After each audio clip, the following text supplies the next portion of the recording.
Hey, I'm Scott Davenport out of Lexington, North Carolina. This is my Jeep Snuffy. We bought them found them in a barn in North Georgia about 10 years ago with about 4 inches of dust on him. He's 100% original, still 6 volts, and we just put some love into him and just keep them rolling. So you really haven't had to do hardly anything, huh? Nope, we have not done nothing to it but maintenance, oil change, and normal gears. Nice. Gear oil and tune up and stuff like that. That's not bad. Did What's some this for? distributor work and stuff. This is for our other 49 Jeep we have. Nice. We're storing it. Man, it doesn't look like there's any rust or really anything on this thing either. Nope, the only rust we really have, and when we got it, most of them are rusted out.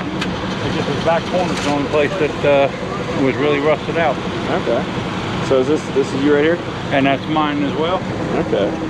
It's a replica of World War II high rail that I used over in Europe. I used it with my 7.5 scale railroads we go to.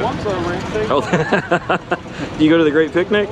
No, haven't been there, but we run them. It's at a railroad museum. Yeah, no, we run them from Florida to Michigan on tracks in between and stuff.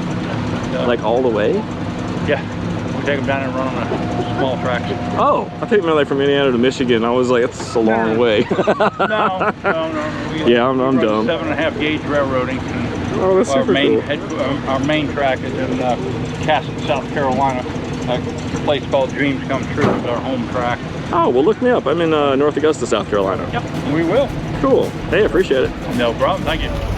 Good job, John. Fire right up. Good job.